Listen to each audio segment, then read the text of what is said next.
People who've survived near-death experiences, what happened? A simple trip turned deadly, one mistake, 1 second. And my entire life flashed before my eyes. Asterisk. They say when you almost die, your whole life flashes in front of you. For me, it wasn't my whole life. It was one face. My mother's. I never believed in that kind of stuff. I wasn't scared of danger. I was the guy who climbed cliffs for fun, jumped into rivers, broke rules, laughed in the face of risk. But one trip changed everything. It happened 2 years ago. My friends and I planned a road trip to the north. Murray, Nathiagali, then maybe even till Fairy Meadows. We rented a Jeep. 6 guys, full energy, music blasting. No worries. Day 1 went smooth. So did day 2. But day 3, that's the day I remember every single hour of. We were driving through a narrow road. No guardrails, no lights. Just cliffs on one side, death on the other. It started raining. I told my friend Zion, slow down, man. He laughed. Relax, I've driven here before. I wanted to trust him, but something felt off. The tires slipped once. He adjusted, slipped again. We all laughed nervously. Then everything happened at once. A sharp turn, a sudden skid, a scream. The Jeep swerved. I remember the sound, like metal tearing through the air. The kind of sound you don't forget. Then silence. We went over the edge, just like that. No time to pray. No time to think. Just falling. We didn't drop all the way down. A pile of rocks caught us halfway, but the impact, it was brutal. My head slammed into the window. Glass everywhere. Pain, screaming. Blood. I was conscious. Barely couldn't move my legs. Couldn't speak. Just heard things. Zion shouting. Another friend crying. Someone saying, he's not breathing. I didn't know who. I didn't even know if it was me. In that moment, everything slowed. I couldn't see clearly, but I felt warm, too warm. Like my body was giving up. And in that warmth, I saw her. My mother. Not in front of me, but in my mind. Crystal clear. She was in the kitchen, laughing, telling me, Beta, take a jacket. You'll catch cold. I remember thinking, I never said I love you back that morning. I just left. In a rush. I started to cry. Quiet tears, inside my broken face, not because I was dying, but because I might not get to say goodbye. Then, a hand on my chest, pressure, voices, yelling, movement. Someone was trying to pull me out. I slipped in and out. I heard a siren. Then nothing, dark, cold, gone. When I woke up, I was in a hospital bed, white lights, machines beeping. A bandage around my head. I blinked. It hurt. I tried to speak. My throat was dry. Then my mother, real this time. She was holding my hand, crying, whispering, you're okay. Thank God you're okay. I couldn't talk for 2 days. My leg was broken, my shoulder dislocated. 2 ribs fractured. But I was alive. Not all of us were that lucky. Zion's arm was crushed. He's still in therapy. One of our friends, Haris, he had a severe head injury. He survived. But he hasn't been the same. He doesn't talk much anymore. That trip changed me. More than anything else in life. Before the accident, I thought I was invincible. I lived fast, careless, always laughing. Now, I thank God for each morning. I message my mom before leaving home. I check seatbelts. Slow down in rain. I breathe. Before making choices. And the weirdest thing? I don't fear death anymore. Because I met it, felt it, and came back. But I do fear something else now. Not living right. Not loving loud. Not saying sorry in time. So if you ask me, what happened when you almost died? I'll say, a Jeep flew off a cliff.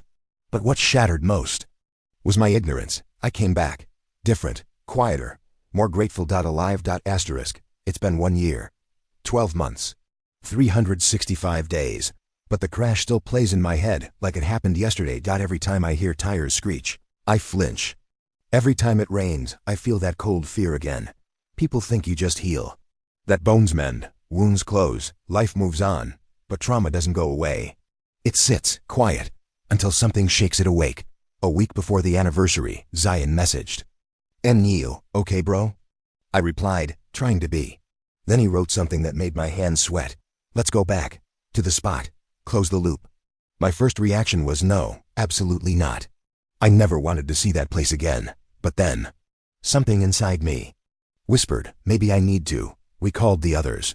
Not all could come. Haris couldn't. He's still not well. He gets dizzy in cars. Too many flashbacks, but 3 of us agreed. Me, Zion, and Faiza, and same Jeep, same route, same mountains. This time, wiser. We packed snacks, first aid, extra tires. Double-checked everything. No loud music this time, just silence. And the sound of our thoughts. As we drove higher, my heart beat faster. Every turn looked familiar, every rock, every tree, every dip in the road. Zayn was quiet. So was Fizan. No jokes. No selfies. Just memories. And then, we reached it. The spot. Still broken, still steep, still terrifying. There were no signs, no fence, nothing. Just silence. And the invisible line between life and death. I stepped out of the Jeep, walked slowly. My legs shaky. My breath caught in my throat. I stood at the edge, and I saw it. The rocks below. Where we landed, where my body had gone still. Where I almost died. I couldn't speak. Tears filled my eyes. I didn't wipe them. I let them fall. Not because I was sad, but because I was alive. Zayn came up beside me. I think about it all the time, he whispered. That day. That moment. The scream, the silence after. I nodded. Same, I said. Every single day. Faison stood on the other side. He took out his phone. I wrote something, he said. Wanted to read it here. We listened. He read. I saw death that day. But I also saw friendship. Hands reaching, voices screaming. People pulling each other out. That's what saved. US, not luck, love. We stood there, three guys. One cliff. 1,000 emotions, and something in the air shifted. Not the wind, not the weather, but our hearts. We weren't scared anymore. Just full. After a while we lit 3 candles. One for us. One for Haris, and one for every soul that didn't get the chance to come back like we did. We didn't say much after that. Just sat, watched the sky change color until the sun dipped. And it was time to leave. The drive back was calmer. Still silent. But peaceful now. No fear. Just breath. Deep, slow breath. Back in the city, life picked up. Work, family, routine. But I was different, lighter, stronger, clearer. I started therapy. Not because I was weak, but because I wanted to heal properly. I talked about the crash. About the guilt, the flashbacks. The survivor's shame. And slowly, the nightmares faded. I visited Haris, sat beside him. He didn't talk much. But he held my hand, and that said enough. My mom smiles more now. I hug her tighter. Say I love you more often. Because I know now, one moment can take everything, and I won't waste mine. Also started writing. Journals. Notes. Even a blog. Titled, What Almost Dying Taught Me About Living. People read it, commented, shared their stories. And for once, I felt like my pain had purpose. So if you ask me now, what happened 1 year after you almost died? I'll say, I went back to the edge. Not to relive it, but to reclaim it. I didn't leave my fear behind. I brought it home, sat with it. Learned from it. Now, it doesn't control me. And if you ask, would you ever go back again? I'll say, I already did. And this time, I walked away, by choice. After I returned from the crash site, I thought the worst was over, that once you survive death, nothing else can shake you the same way. But I was wrong, because pain doesn't come only from cliffs or wrecked cars. Sometimes, it comes from people. Months after that trip, I got a job offer. A digital media firm in Islamabad. It was a big step, more money. A new life. I said yes, packed my bags. Hugged my mother. Promised to visit every weekend. And left.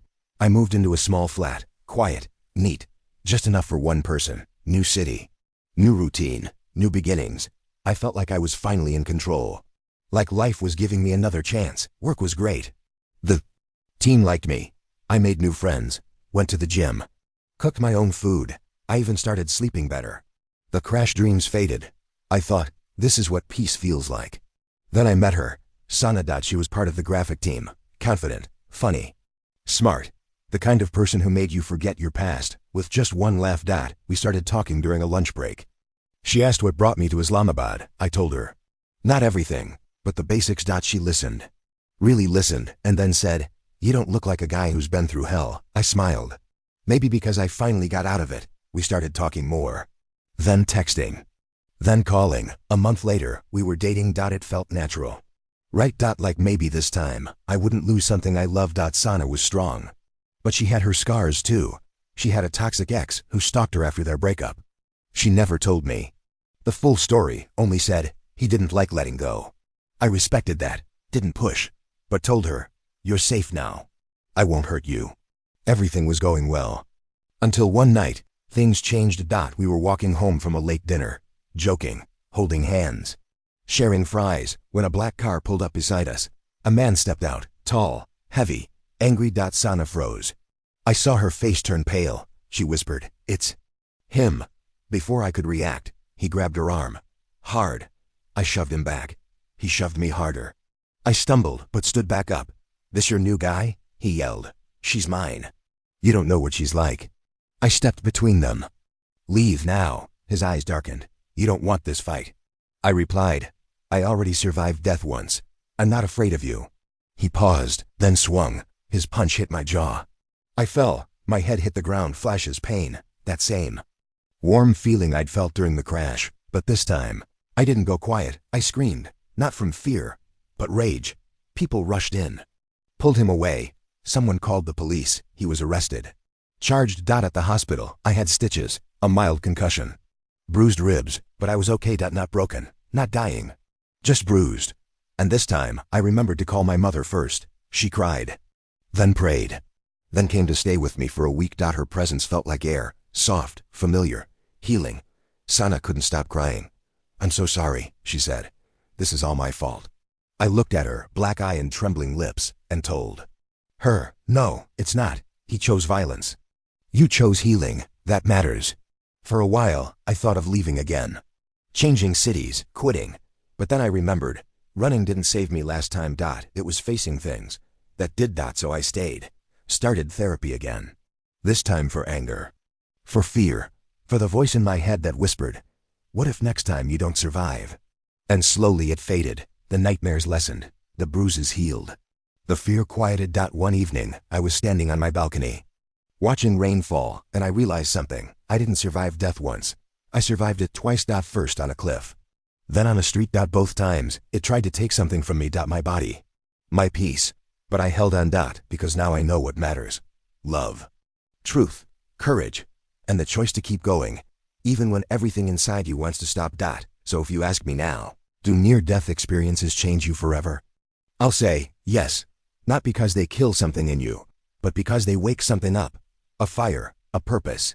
A voice that says, live louder, love braver, you're still here. And if you ask, are you afraid of dying now? I'll say, no. I'm just afraid of not living fully while I still can. Because I've seen the end, twice. And I chose to come back different, not broken, but whole. And finally alive.